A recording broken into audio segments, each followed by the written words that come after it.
Second हमारा topic है electron transfer reactions. हमारे पास इलेक्ट्रॉन ट्रांसफ़र रिएक्शन वो सारे रिएक्शन हैं जिसमें कोई भी चेंज आता है, वो सारे का सारा होता है due to transfer of electrons. और ऐसे जितने भी रिएक्शंस हैं जहाँ पर इलेक्ट्रॉन के ट्रांसफ़र होने से चेंज आता है उसमें हमारे पास आती है oxidation.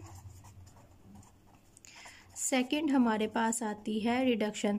Combinedly electron transfer reaction में जो हमने रिएक्शन स्टडी करने होते हैं डैट इज़ रिडॉक्स रिएक्शंस।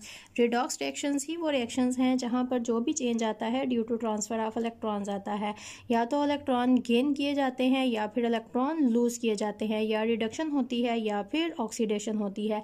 तो यहाँ पर हम एग्जाम्पल स्टडी करेंगे, वो एग्जाम्पल जहाँ पर इलेक्ट्रॉन ट्रांसफ़र हो रहे हैं और रिएक्शन हो रहा है, मतलब जो कुछ हमारे पास है बीकर में वहाँ पर थोड़ा सा चेंज आ रहा है।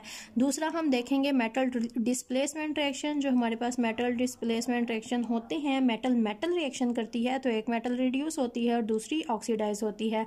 तो मेटल डिस्प्लेसमेंट रिएक्शन भी हमारे पास इलेक्ट्रॉन ट्रांसफ़र रिएक्शंस में ही आते हैं।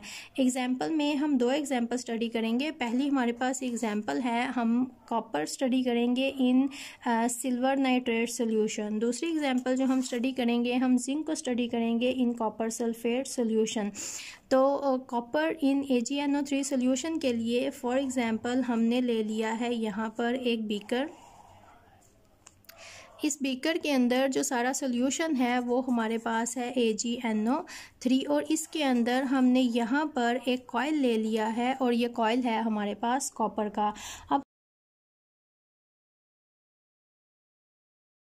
यहाँ पर इस सोल्यूशन के अंदर हमारे पास है Ag positive and NO3 negative, और ये जो सारी कॉइल है यहाँ पर सॉलिड कॉपर हमारे पास प्रेजेंट है। अब इलेक्ट्रोड पोटेंशियल हमने स्टडी कर लिया है तो बहुत इजीली आपको समझ आएगी कि यहाँ पर क्या होगा। इलेक्ट्रोड जिस तरह से और इलेक्ट्रोड पोटेंशियल डिवेलप हो जाता है वैसे ही यहाँ पर सबसे पहले क्या होगा, ये जो कॉपर है जो यहाँ पर सॉलिड फॉर्म में प्रेजेंट है इसकी स्टार्ट हो जाएगी ऑक्सीडेशन। जब इसकी ऑक्सीडेशन होगी तो ये यहाँ पर इस वायर पे इलेक्ट्रॉन को छोड़ेगी और खुद Cu2 पॉजिटिव की फॉर्म में इस सॉल्यूशन के अंदर आना शुरू हो जाएगी। मतलब यहाँ पर क्या होगा, जो हमारी कॉपर है वो यहाँ पर डिज़ोल्व होना स्टार्ट हो जाएगी।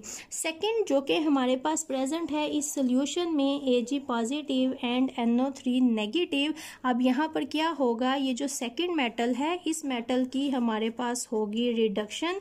ये क्या करेगी, ये जो इस कॉपर वायर के ऊपर कॉपर ने इलेक्ट्रॉन छोड़े हैं इन इलेक्ट्रॉन्स को ये यहाँ से ले लेगी, रिडक्शन करवाएगी और सॉलिड सिल्वर की फॉर्म में इस सारी कॉइल के ऊपर डिपॉजिट होना शुरू हो जाएगी। तो जो कॉपर थी वो यहाँ पर डिजॉल्व हुई और जो हमारे पास सिल्वर है वो यहाँ पर डिपॉजिट हो गई। अब जब हमारे पास हम सोल्यूशन लेते हैं सिल्वर नाइट्रेट का, तो सिल्वर नाइट्रेट का सोल्यूशन टोटली होता है कलरलेस। उसके बाद जब यहाँ पर कॉपर डिज़ोल्व होकर सोल्यूशन में आना शुरू होती है और सिल्वर इसके ऊपर डिपॉजिट होना स्टार्ट हो जाती है तो सोल्यूशन में हमारे पास कॉपर और नाइट्रेट बचता है, जिसके रिजल्ट में ये जो सोल्यूशन होता है हमारे पास आहिस्ता आहिस्ता ब्लू होना स्टार्ट हो जाता है।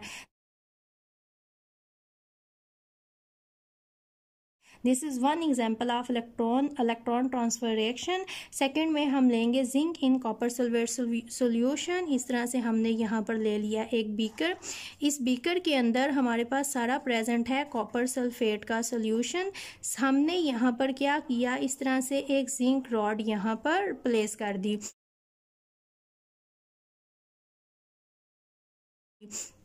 First of all zinc rod का सच कोई कलर नहीं होगा, और ये जो हमारे पास कॉपर सल्फेट का सोल्यूशन होता है ये हमारे पास होता है ब्लू इन कलर। जैसे ही यहाँ पर इलेक्ट्रोड पोटेंशियल डिवेलप होगा, ये जो जिंक यहाँ पर सॉलिड फॉर्म में प्रेजेंट है ये यहाँ पर डिज़ोल्व होना शुरू हो जाएगी। ये डिज़ोल्व होगी, ये इलेक्ट्रॉन यहाँ पर छोड़ेगी और खुद जिंक 2 पॉजिटिव की फॉर्म में कन्वर्ट होकर इस सोल्यूशन के अंदर आना शुरू हो जाएगी। अब इस सोल्यूशन के अंदर हमारे पास Cu2 positive and SO4 negative present थे। तो ये जो सेकंड हमारी मेटल है Cu2 पॉजिटिव, ये क्या करेगी, ये यहाँ पर जो जिंक ने इलेक्ट्रॉन दिए थे इनको लेगी और यहाँ पर सॉलिड फॉर्म में इसके ऊपर डिपॉजिट होना शुरू हो जाएगी और आहिस्ता आहिस्ता ये रॉड आपको ब्लैक इन कलर नज़र आना शुरू हो जाएगी। और ये सोल्यूशन जो पहले ब्लू था due to present of copper sulphate, ये जैसे ही कॉपर यहाँ पर सॉलिड फॉर्म में इसके ऊपर डिपॉजिट होना शुरू हो जाएगा, ये सोल्यूशन ब्लू से कलरलेस होना शुरू हो जाएगा। अब यहाँ पर जिंक थी, जिंक की यहाँ पर ऑक्सीडेशन हुई और ये डिसॉल्व होकर सोल्यूशन में आती गई। जो कॉपर थी इसकी यहाँ पर रिडक्शन हुई और इसने क्या किया, इसने डिपॉजिट होना स्टार्ट हो गया। जैसे यहाँ पर हमारे पास कॉपर थी, कॉपर डिसॉल्व हुई, इसने अपनी ऑक्सीडेशन करवाई, सिल्वर इसने अपनी रिडक्शन करवाई और ये डिपॉजिट होना शुरू हो गई। सेम लाइक जिंक इसने अपनी ऑक्सीडेशन करवाई और ये डिसॉल्व हो गई, कॉपर इसने अपनी रिडक्शन करवाई और ये डिपॉजिट होना शुरू हो गई। अब यहाँ पर these are all actually metal displacement reaction जिनके हम एग्जाम्पल स्टडी कर रहे हैं।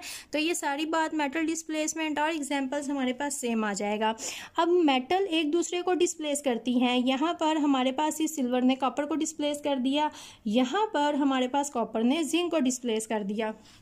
ये जो मेटल डिस्प्लेसमेंट रिएक्शंस होते हैं ये सारे डिपेंड करते हैं मेटल एक्टिविटी पे, हमारे पास कौन सी मेटल कितनी ज़्यादा एक्टिव है। अब मेटल की प्रॉपर्टी होती है कि वो इलेक्ट्रॉन लूज़ कर देती है, मतलब कि वो अपनी ऑक्सीडेशन करवा देती है। सबके अपने ऑक्सीडेशन पोटेंशियल्स होते हैं, जिसका ऑक्सीडेशन पोटेंशियल ज़्यादा होगा वो ऑक्सीडेशन करवाने की टेंडेंसी उतनी ही ज़्यादा रखती है, और जिसका रिडक्शन पोटेंशियल ज़्यादा होगा वो ऑक्सीडेशन नहीं करवाएगी, वो अपनी रिडक्शन करवाने की टेंडेंसी ज़्यादा रखती है। तो अब अगर हम दो मेटल्स लेते हैं, एक का ऑक्सीडेशन पोटेंशियल ज़्यादा है और दूसरे का कम है, तो जिस मेटल का ऑक्सीडेशन पोटेंशियल ज़्यादा होगा वो अपनी ऑक्सीडेशन करवाएगी और दूसरी मेटल की रिडक्शन होगी।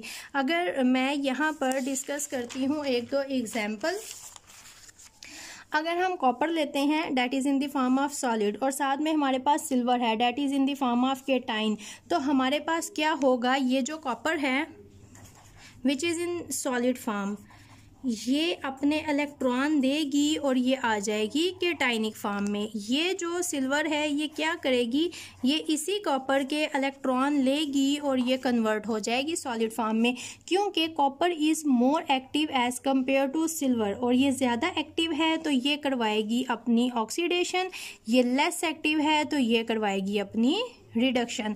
अगर इस रिएक्शन को मैं उल्ट करूं, फॉर एग्जांपल अगर मैं लेती हूं Cu2 पॉजिटिव और साथ लेती हूं मैं सिल्वर, और यहाँ पर अगर कहें कि इसको ये ऑक्सीडेशन करवाए और ये रिडक्शन करवाए तो ये रिएक्शन कभी भी नहीं होगा।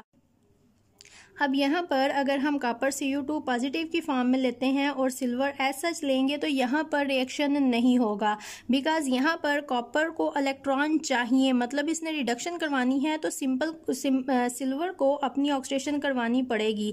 लेकिन चूंकि सिल्वर एक लेस रिएक्टिव मेटल है जो कि अपनी रिडक्शन करवाती है तब जबकि वो कॉपर के कंपैरिजन में आती हैं जो कि इसके मुकाबले में मोर एक्टिव मेटल है, तो ये रिएक्शन हमारे पास पॉसिबल नहीं होगा। अगर हम एक और एग्जांपल लेते हैं, अब यहाँ पर हमने आयरन और कॉपर को ले लिया है।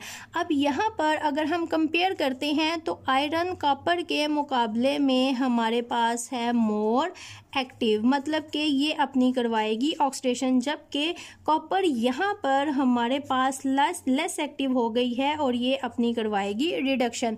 कॉपर ने इलेक्ट्रॉन दे दिए हैं और कॉपर ने इलेक्ट्रॉन ले लिए हैं, आयरन ने इलेक्ट्रॉन दे दिए हैं और कॉपर ने इलेक्ट्रॉन ले लिए हैं। अब अगर इसी रिएक्शन को हम रिवर्स में करवाना चाहें तो फिर ये रिएक्शन हमारे पास पॉसिबल नहीं होगा।